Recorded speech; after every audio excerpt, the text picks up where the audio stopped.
Ini adalah cerita tentang Indonesia di masa dahulu kala yang dikenal dengan nama Nusantara. Sejak zaman lampau, Nusantara telah dikenal sebagai daerah penghasil rempah-rempah, komoditi utama dalam perdagangan internasional di masa itu. Rempah-rempah telah lama digunakan penduduk Nusantara dan bangsa lain seperti bangsa Arab, India, Cina, dan Eropa untuk obat-obatan, sebagai bumbu masakan, dan pengawet makanan.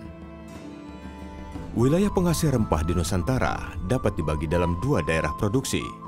Daerah pertama adalah di bagian timur, yaitu Kepulauan Maluku dan Kepulauan Banda, yang menghasilkan cengkeh dan pala. Sementara di wilayah barat, yang terdiri atas Pulau Sumatera, Jawa, dan Kalimantan sebagai daerah penghasil lada. Emporium atau pusat perdagangan terbesar pada masa itu adalah Malaka. Kota ini menjadi tempat bertemunya berbagai pedagang Nusantara seperti Banten, Makassar, Banda, dan Ternate. Emporium tersebut terintegrasi dengan jalur perdagangan Asia. Para pedagang dari Cina, Arab, dan India membawa komoditas tekstil dan porselen. Tingginya harga rempah di pasar dunia mendorong bangsa Eropa untuk membeli komoditas itu langsung dari daerah asalnya. Penjelajah Eropa menemukan jalur ke Nusantara dengan memutari Afrika melalui Tanjung Harapan. Bangsa Eropa yang pertama di Nusantara adalah Portugis pada tahun 1510. Tahun 1511 dipimpin Alfonso de Albuquerque. Portugis kemudian menaklukkan Malaka dan memonopoli perdagangan di sana. Para pedagang tidak lagi bisa berdagang bebas. Mereka pun akhirnya pindah ke pelabuhan dagang lain. Salah satunya adalah Aceh yang terletak di ujung Pulau Sumatera. Dalam catatan VOC, Aceh dikatakan sebagai kota terbuka dengan jalan lebar yang berawal dari pintu masuk kota hingga menuju langsung ke istana para raja. Di timur Nusantara, pusat perdagangan terletak di Pelabuhan Makassar. Awal abad ke-17 merupakan masa kejayaan bagi wilayah ini.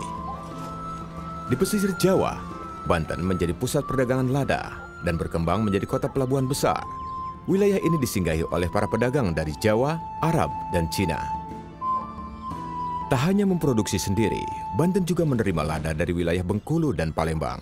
Hingga abad ke-19 tercatat 135 daerah penghasil lada untuk Banten. Pada tahun 1596, 4 kapal ekspedisi dari Belanda yang dipimpin oleh Cornelis de Houtman tiba di Pelabuhan Banten. Kedatangan de Houtman ke Nusantara diikuti oleh perusahaan dagang lainnya asal Belanda. Guna mencegah persaingan tidak sehat, pemerintah Belanda kemudian mendirikan VOC pada tahun 1602.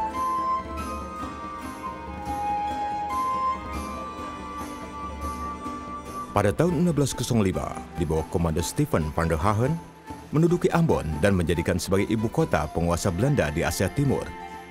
Pemimpin tertinggi dijabat oleh Pieter Both. Tahun 1619, Gubernur Jenderal Jan Pieter Zoon berusaha menguasai wilayah Jayakarta. Daerah itu kemudian dinamai Batavia. Kota Batavia menjadi residensi Gubernur Jenderal, sekaligus pusat administratif Belanda. Batavia juga menjadi titik temu berbagai jalur pelayaran kompeni di wilayah Asia. Guna memonopoli perdagangan lada, VOC melakukan berbagai langkah untuk menundukkan Kesultanan Banten, termasuk melalui peperangan. Hingga akhirnya, Banten berhasil ditundukkan pada tahun 1684. Pada pertengahan abad ke-17, VOC melakukan penyerangan ke Makassar agar dapat menguasai perdagangan rempah di timur Nusantara.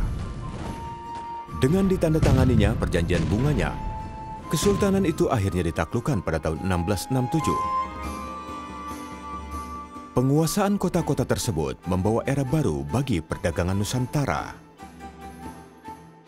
Pedagang Nusantara masih tetap melakukan perdagangan, hanya saja dengan rute yang lebih beragam.